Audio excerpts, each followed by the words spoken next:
Hola, queridos hermanos de Vida y Familia.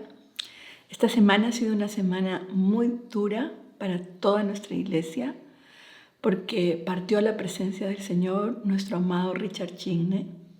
Sabemos que Él está disfrutando de papá, disfrutando de las delicias del cielo, del reino. Ahora nos toca cuidar de nuestra amada Cuchita y su familia.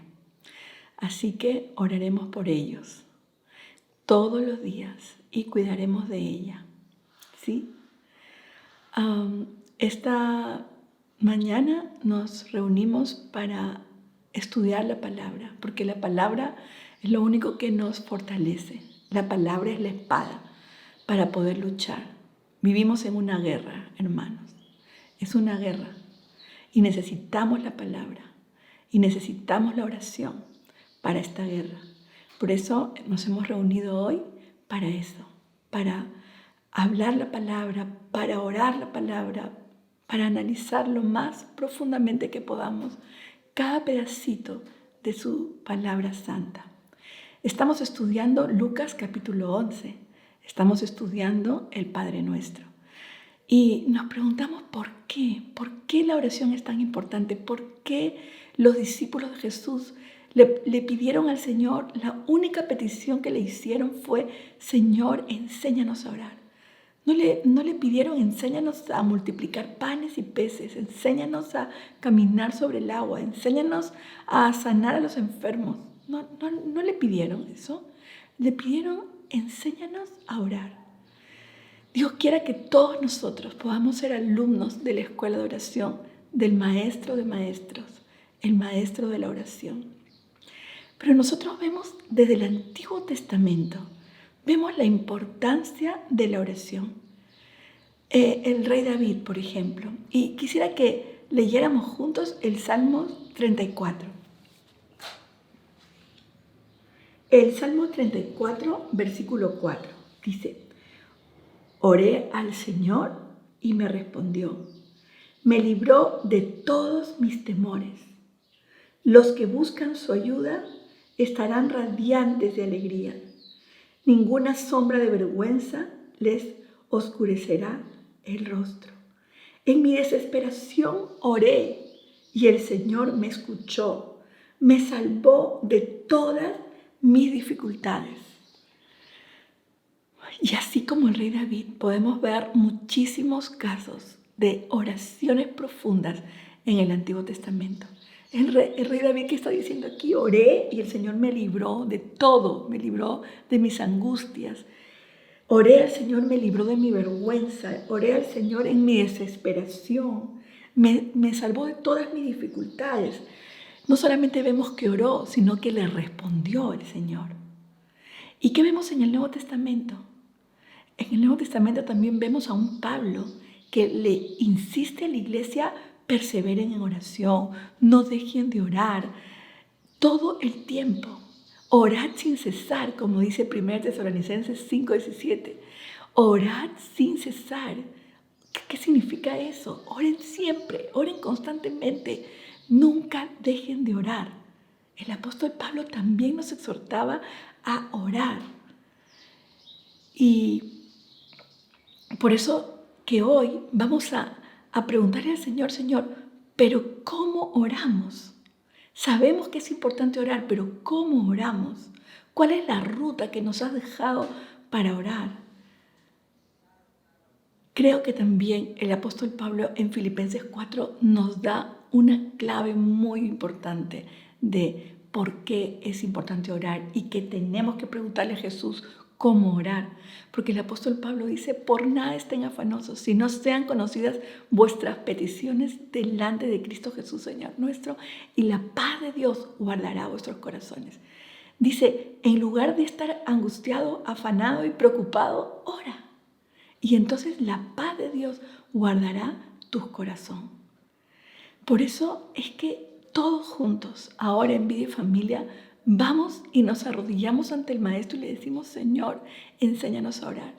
Y el Señor nos enseña a orar con una oración cortita, el Padre Nuestro. La puedes leer en 56 segundos, el Padre Nuestro. El Señor creo que también nos está guiando a no hagan oraciones largas, hagan oraciones cortas pero profundas. El Padre Nuestro lo contiene todo, todo, para orar y vivir esa oración de tal manera que podamos vivir en paz y sin angustias. El Padre Nuestro es la clave. Es como si nos hubiera dejado, chicos, aquí les doy la llave, aquí les doy el secreto. Está en el Padre Nuestro. Más que en una repetición vana, Él lo que nos está dejando es un modelo, es un camino a seguir. Es por eso que hemos estado estudiando el Padre Nuestro durante todas estas semanas anteriores. Y hemos visto, por ejemplo, que el Padre Nuestro empieza con la palabra sencilla y la palabra más profunda, como tú te puedes dirigir a Dios. Empieza diciendo, Padre, Padre. Jesús nos enseñó que Él nos estaba abriendo un camino. Jesús nos dijo, les estoy abriendo el camino para que ahora puedas llamarle a Dios Padre. Era una nueva revelación. La más poderosa revelación del Nuevo Testamento es que Dios es Padre. Los judíos conocían a Dios con nombres preciosos que también son muy edificantes para nosotros, como Jehová, el Dios relacional, como el Dios mi sanidad, el Dios mi bandera, el Dios de mi gozo. Sí, así conocían los judíos a Dios, pero Jesús vino a traernos una nueva revelación y la revelación más poderosa. Ahora le puedes llamar a Dios Padre. Entonces, lo primero que tenemos que hacer cuando queremos orar es recordar que lo que Él quiere contigo es una relación con su hijo, con su hijito. Él quiere una relación de padre e hijo, una relación profunda, una relación de confianza, una relación que antes los judíos no conocían. Y esa es la relación que Él está abriendo para ti. Por eso es que tú puedes orar, por eso es que puedes dirigirte a Dios con total confianza. ¿Cómo se dirigen tus hijos a ti? Piénsalo. Si tú tienes hijos, ¿cómo se dirigen? O tú como hijo, ¿cómo te dirigías a un padre, a tu padre, cuando es un padre bueno? Y nuestro Padre es bueno. Él es un buen Padre. Y entonces luego aprendimos que la oración, después de entrar por ese camino de amistad y relación profunda con un papá, Él nos lleva de la mano a una vida de adoración, a una vida no enfocada en nosotros ni en nuestros problemas, una vida enfocada en Él y en lo que Él es. Si tú pones tus ojos hacia el cielo, si tú ves lo poderoso, lo santo, lo sublime que es Él, entonces tu vida cambia. Porque tu vida no se enfoca en ti, ni en tus circunstancias. Tu vida se enfoca en Él. Y es como si los problemas a veces sintiéramos que nos aplastan. Pero si levantamos nuestra mirada al cielo y vemos quién es Él, entonces nos empieza a levantar hacia una vida completamente diferente.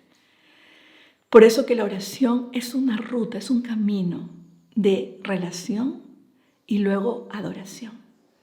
Y hoy vamos a concentrarnos en la tercera parte del Padre Nuestro que dice, venga tu reino y sea hecha tu voluntad. Quiero que me acompañen a orar. Oremos, por favor. Padre, gracias por tu palabra. Tu palabra es poderosa.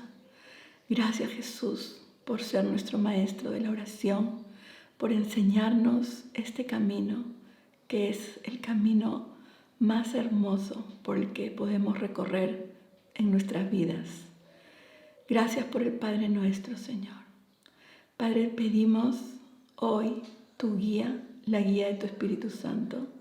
También pedimos tu protección mientras estamos abriendo tu palabra y tu revelación, Señor. Quítanos la venda cada día más para poder ver un reino que nuestros ojos físicos no ven, pero queremos que nuestros ojos espirituales sean abiertos para ver tu reino en esta tierra. En el nombre de Jesús, amén. Amén. Entonces, Él dijo, venga tu reino y hágase tu voluntad. ¿Cómo es el reino? ¿Qué es el reino? Antes de poder orar con inteligencia, venga tu reino, tenemos que entender un poco acerca del reino. Yo me lo he preguntado muchas veces en mi vida y me lo sigo preguntando. Quiero seguir aprendiendo, porque si tú lees el libro de Lucas está lleno de el reino, tu reino, venga tu reino. Y cada vez que Jesús hablaba desde un reino. Entonces, ¿qué significa? Y hay versículos que nos pueden dar mucha luz. Por ejemplo, dice, desde los días de Juan el Bautista hasta ahora, el reino de los cielos ha venido avanzando contra viento y marea, y los que se esfuerzan logran aferrarse a él. Mateo 11:12. ¿Cómo empezó el ministerio de Juan el Bautista? Juan el Bautista dice el libro de Malaquías que él tenía el ministerio de la reconciliación entre padres e hijos. Así empieza el reino. El reino empieza como una reconciliación. Y dice, desde los días de Juan el Bautista hasta ahora, el reino de los cielos ha avanzado contra viento y marea. Podemos ver cómo avanza el reino contra viento y marea. Sí, el reino siempre avanza contra viento y marea. El reino no es un camino de rosas, siempre avanza contra viento y marea. Y podemos entender un poco más acerca de ese reino cuando podemos entender qué mensaje nos trajo Juan el Bautista. El mismo ministerio de Elías, el ministerio de la reconciliación. Y dice también, porque a vosotros os es dado saber los misterios del reino de los cielos. A ti te es dado saber los misterios del reino de los cielos. Tú lo anhelas, tú tienes hambre de ver ese reino, tienes sed de ver ese reino, pues te lo va a revelar. ¿Cómo es ese reino? Dice también, el cual nos ha librado de la potestad de las tinieblas y trasladado al reino de su Hijo amado. Esto se encuentra en Colosenses 1:13. ¿Qué es lo que Jesús nos dijo? Nos dijo que nos estaba trasladando de un mundo oscuro, sin sentido y sin propósito, a su reino. Dice, al reino de su amado Hijo. ¡Wow! ¿Quién reina en ese reino? Su amado Hijo. Él es el Rey. Y Él es el Rey no como lo conocemos o lo entendemos hasta aún en las películas. Él ahora es el Rey de Apocalipsis capítulo 1. Tú lo puedes leer. Es el Rey exaltado. Ahora Jesús está exaltado. Es poderoso. Sus ojos son de fuego, dice Apocalipsis capítulo 1. Entonces, cuando pienses en el reino, piensa en que es el reino de su Hijo amado. Es el reino en el cual tú puedes vivir, tú puedes entrar. Si sales de las tinieblas a la luz admirable, puedes vivir en un reino que no se ve con los ojos, pero con el Espíritu sí se puede ver. Es el reino de su Hijo amado. Entonces, ¿qué nos dice la palabra? Nos dice que busquemos ese reino. Mas buscad primeramente el reino de Dios y su justicia, y todas estas cosas serán añadidas. El Señor mismo nos dijo, si tú buscas el reino, todo lo demás será añadido. Todo lo demás es todo lo que necesitas. Comida, ropa, vestido, amigos, todo será añadido. Tu familia, todo será añadido. Pero primero busca el reino. ¡Wow! Qué interesante que Jesús nos dijo que era un reino que teníamos que buscarlo. Busca el reino, le decía a sus discípulos. Que también nos dice que oremos por el reino. Busca el reino, ora por el reino. ¿Qué es lo que estamos aprendiendo ahora? A orar por el reino. Y también que prediquemos el reino. Y será predicado este evangelio del reino en todo el mundo. Jesucristo predicó el reino, apareciéndoseles durante 40 días y hablándoles acerca del reino. Después de su resurrección, querida familia, después de su resurrección, Jesús se pasó 40 días hablando del reino. Dice, Pablo también predicó el reino, predicando el reino de Dios abiertamente y sin impedimento. Eso se encuentra en Hechos capítulo 28.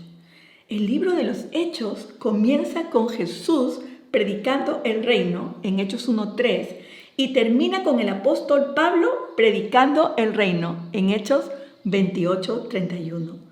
Por eso nosotros necesitamos ser capaces de reconocer el reino. Nos podemos preguntar lo que es el reino y lo que no es el reino. Entonces, lo que el reino de Dios no es. Eso lo tenemos que tener claro. No es un reino político o militar. Por eso es que cuando queremos que avance el reino, no podemos pensar en temas políticos, porque el reino no avanza así. Jesús nunca nos enseñó que necesitábamos de la política para entrar a su reino o para que la gente entre a su reino. No necesitamos ni de un ejército ni de política, porque su reino no tiene nada que ver con política. Dice, se enseñorean de ellas, pero no será así entre vosotros. Se enseñorean de ellas, sí. Hay gente que se enseñorea, sí, pero entre nosotros no será así. ¿Acaso piensas que no puedo orar? Más de 12 legiones de ángeles. Jesús podía mandar así 12 legiones de ángeles.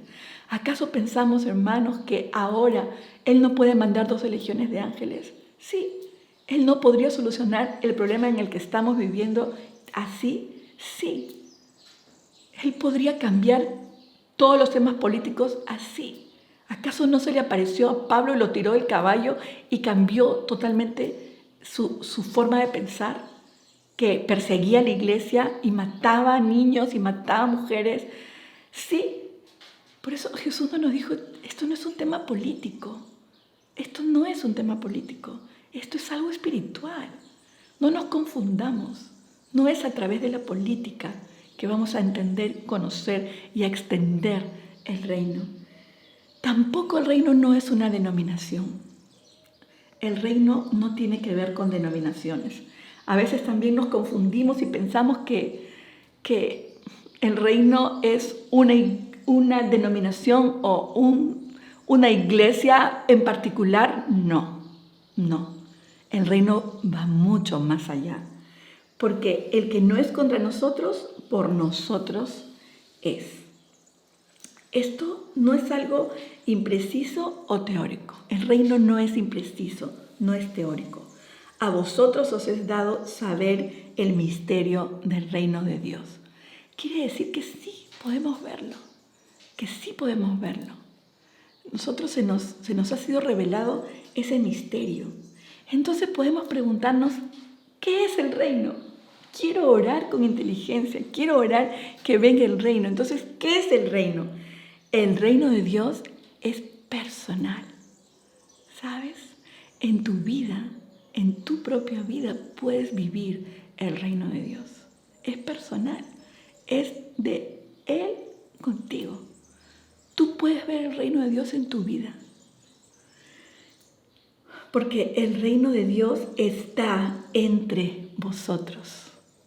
Ahora mismo, iglesia, ahí, con las personas que tú estás, te quiero decir que entre ustedes está el reino, ahí donde estás. Dice también la palabra que el reino de Dios no es comida ni bebida, sino justicia, gozo y paz en el Espíritu Santo. El reino de Dios no es lo que puedes ver como la comida y la bebida. Eso no es. Pero el reino de Dios, y esta es una revelación poderosa, es justicia, gozo y paz en el Espíritu Santo. Cuando tú ves el reino, es cuando tú ves la justicia, es cuando tú ves el gozo y tú ves la paz. ¿Tú puedes ver eso en otras personas?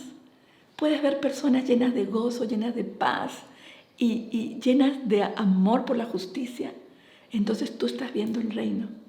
Por eso les digo, el reino sí se puede ver, sí lo podemos ver. lo podemos ver en otros, lo podemos ver entre nosotros. Es posible. Y el reino de Dios siempre nos llama al arrepentimiento. Esta es una característica del reino de Dios. Siempre nos va a llamar al arrepentimiento. Arrepentíos, porque el reino de los cielos se ha acercado.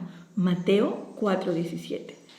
Entonces, si tú me dices, ¿cómo puedo reconocer el reino entre nosotros, entre las personas? ¿Cómo puedo identificar que hay el reino?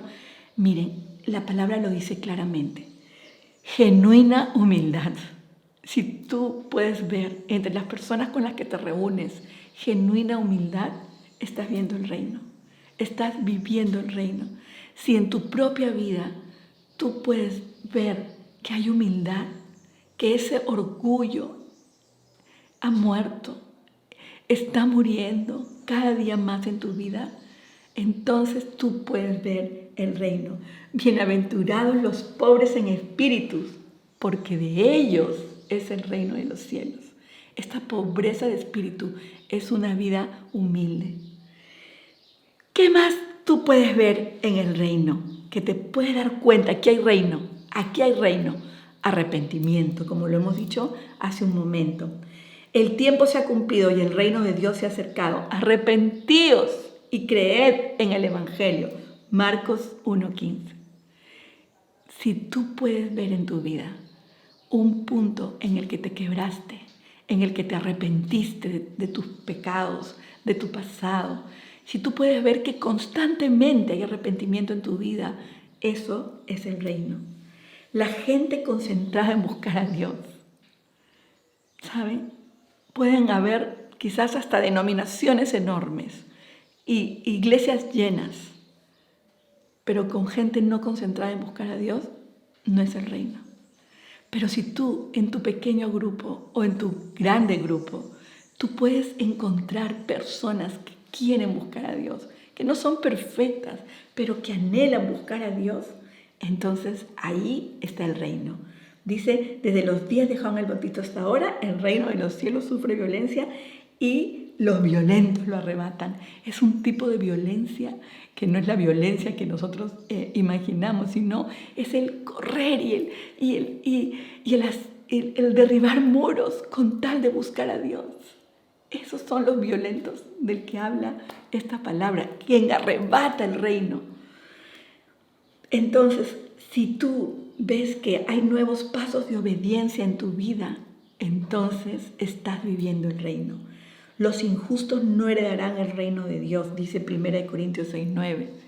Dice, para que seáis tenidos por dignos del reino de Dios, por el cual asimismo padecéis. En 2 de Tesalonicenses 1:5. No nos dice que no vamos a padecer. Sí vamos a padecer. Sí, por obediencia. Hay muchas veces, por obediencia al Rey, vamos a padecer. Inclusive persecución. Como sabemos, quizás ahora en este país no sufrimos la persecución que otros países la están viviendo, pero muchos hermanos nuestros están entregando su sangre por el reino. Ahí podemos ver el reino. Y también vemos el reino cuando demonios son echados de la gente. Pero si yo por el Espíritu de Dios echo fuera demonios, ciertamente ha llegado a vosotros el reino de Dios. Mateo 12:28. ¿Conoces personas que le abrieron las puertas al demonio, a Satanás, a la oscuridad en sus vidas completamente? Y ahora puedes ver cómo han salido de esa oscuridad y están viviendo en la luz. ¿Las conoces? Eso es el reino. Eso es el reino. También podemos ver el reino cuando vemos que el Espíritu Santo se está moviendo entre nosotros. Porque el reino de Dios no es comida ni bebida, como ya lo hemos mencionado, sino lo que sí se puede ver con ojos espirituales: justicia, paz y gozo. Entonces, en el Espíritu Santo, no es en nosotros, no es en nuestra fuerza, es en el Espíritu Santo. El Espíritu Santo es la persona de la Trinidad que te da esa fuerza espiritual que solamente Él puede dar si se la pides, para que haya gozo en tu vida. aún en cualquier circunstancia, para que haya paz en tu vida y justicia. Si tú puedes ver el obrar del Espíritu Santo en ti y en tu grupo, en el grupo con el que buscas a Dios, en tu iglesia, estás viendo también el reino en tu iglesia y en tu vida. Si tú puedes ver esa justicia, gozo y paz en tu familia, significa que el reino de Dios está en tu familia, está en tu casa. Y también verdaderas señales, dice su palabra, porque el reino de Dios no consiste en palabras, sino en poder. Es que interesante, no consiste en palabras, sino en poder.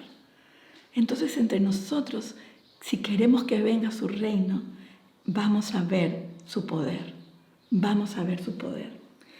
También tú vas a poder ver amistades siendo salvadas. Respondió Jesús y dijo, de cierto te digo que el que no naciere de nuevo no puede ver el reino de Dios. Por eso te digo que en el reino de Dios tú ves a las personas nacer de nuevo. Tú vas a ver a tus amigos, a tus familiares nacer de nuevo, poco a poco, con calma, porque también dice que su reino es como una semillita de mostaza, que luego se convierte en un árbol grande. ¿Viste las semillas de mostaza en qué se convierten? Entonces, así es el reino. Es poco a poco. Son semillitas tras semillitas. Y también vemos en el reino personas que profundizan en el amor de Jesús. Asimismo, el reino de los cielos es semejante a una red que, echada en el mar, recoge de toda clase de peces. Eso dice en Mateo 13:47. Y en Mateo 13:45 dice, también el reino de los cielos es semejante a un mercader que busca buenas perlas. Entonces, es como tú estás lanzando la red para nuevos peces. Y también dice que es como cuando tú buscas una perla preciosa. Entonces, tú vas a ver gente que lanza la red, que busca perlas preciosas porque quiere profundizar en el amor de Jesús. Y finalmente en el reino hay mártires, ¿sí? Mártires que mueren por Cristo. Yo, Juan, vuestro hermano y copartícipe, vuestro en la tribulación, en el reino y en la paciencia de Jesucristo, estaba en la isla llamada Patmos por causa de la palabra de Dios y el testimonio de Jesucristo. Nuestro amado Juan, el apóstol Juan, quien él decía de sí mismo, yo soy el amado. Él, ¿dónde terminó su vida? En una isla, por amor a Cristo, ¿sí?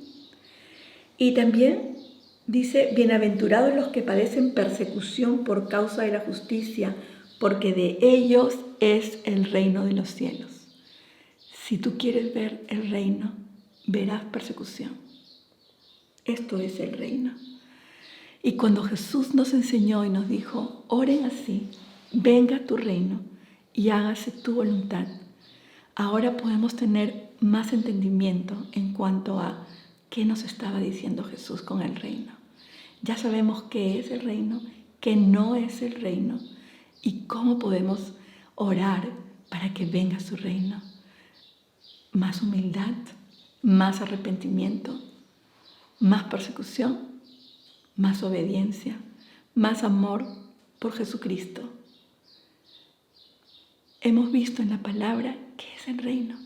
Entonces cuando tú oras para que se vea el reino en ti, el reino en tu familia, el reino en tu iglesia, estás pidiendo todo esto. Y si lo pudiéramos resumir, la segunda parte de la oración dice, y que sea hecha tu voluntad. Entonces, familia, el reino es someternos a su voluntad. El reino es entender claramente quién es el rey, quién gobierna tu vida. ¿La gobiernas tú o la gobierna Él? ¿Quién gobierna tu familia? Cuando vas a tomar decisiones en familia, se lo consultas a Él, se lo preguntas a Él. ¿Le has preguntado qué podemos hacer? ¿Cuál es el siguiente paso a seguir? ¿Realmente en tu familia hay un rey que gobierna tu familia? En tu iglesia gobierna Jesús. ¿O quiénes gobiernan en tu iglesia?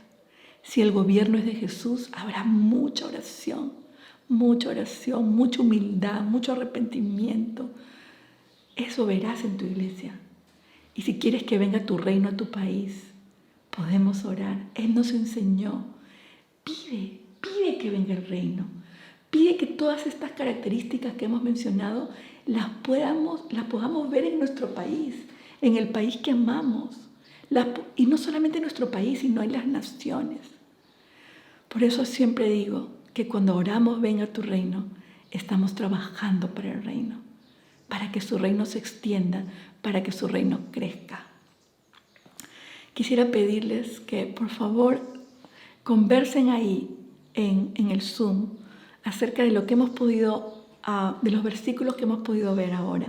Conversen en el Zoom, hablen qué significa el reino para ti, qué significa el reino, qué significa venga tu reino, qué significa orar de esta manera. Y yo les quiero pedir que terminen de esa manera. Por favor, conversen acerca del reino y luego oren. Venga tu reino y sea hecha tu voluntad. Dios les bendiga, familia.